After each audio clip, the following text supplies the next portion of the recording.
سلام دوستای عزیزم، امیدوارم که مثل همیشه حالتون خوب باشه. من مرتضی هستم و امشب قرار با هم گردشی داشته باشیم در بازارچه بانوان ملات لنگرود. امروز چهارشنبه 6 دی ماه ساعت حدود 9 شب.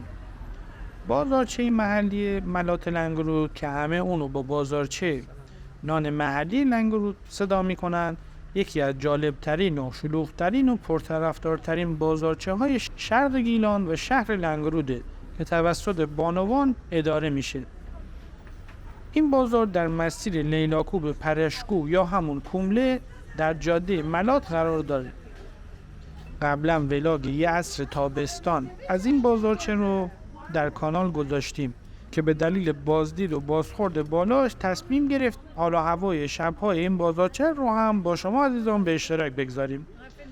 این مکان در آخر هفته و روزهای که هوا مناسب تر باشه مملو از جمعیته.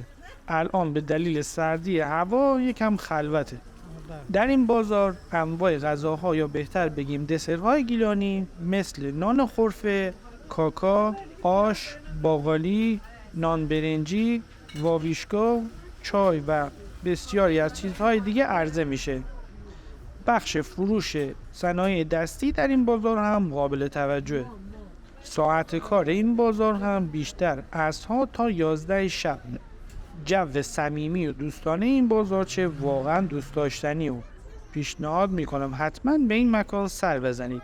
لینک ولاگ تابستان بازار ملات به همراه پلیلیست مربوط به شهر لنگرود که در اون ولاگ‌های زیادی از جاهای مختلف و دیدنی شهر لنگرود قرار دارد و براتون در قسمت توضیحات این ویدیو میذارم. خواهشاً با لایک ها و کامنتاتون ما رو در مسیر بهتر شدن حمایت کنید و برامون بنویسید که دوست دارید از کجای گیلان زیبا براتون ولاگ تهیه کنیم. در ضمن در روزهای یک شنبه، سه شنبه و پنج شنبه هر هفته در این کانال ولاگ جدید قرار داده میشه.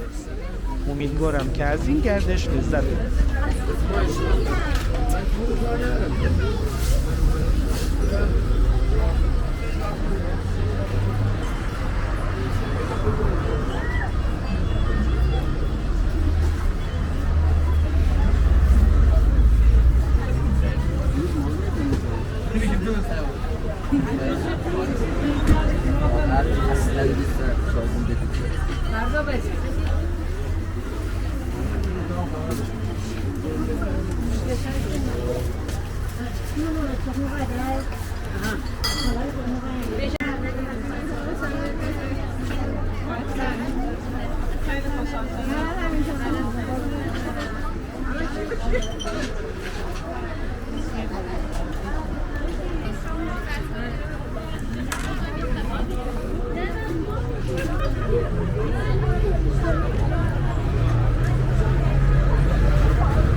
سلام موفق باشید.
مثلا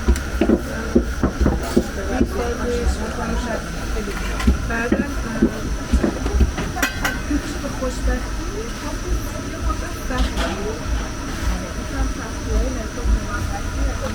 آها گفت سختی های نتورک موقعیتی خوشبختیش دائمی بعد من این حرف باشم به غیر رابطه خودم با مانه نگاه میکردم سختی هاش موقعیتی خوشبختیش دائمی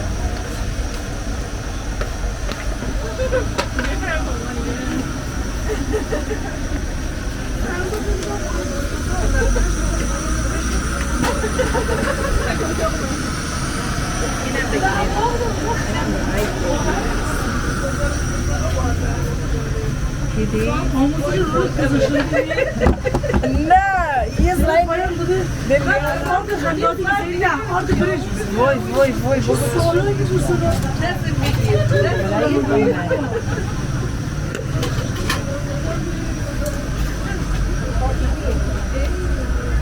آشه جان اینجا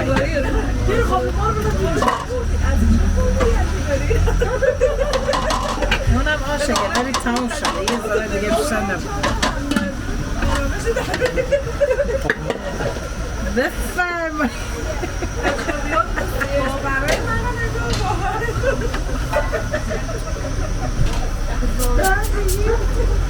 اصلا یه دقیقه اصلا دست خالی نبوسن آزم شما؟ آره از جرا یه دکاکا هستی؟ دو تا آماده است دیگه همونه بزامه مقدام دیدم سر کار پشتم بازی یه بار دارم کاری هوا بده الان بهتون نفت الان بهتون چی هست؟ جان چرا 5 زنده فتح خریدی؟ نه تو کار بازم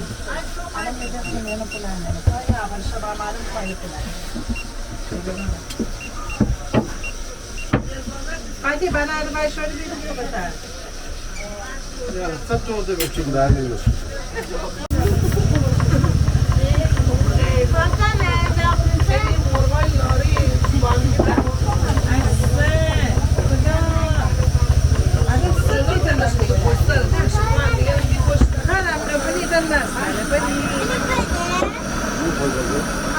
حتما هم باید یک دوستر رو بلد باشیم با سایه میخوایم جاسوسی کنیم بچه بیزن او برای ببخشه این حواس نداشت معذرت کنیم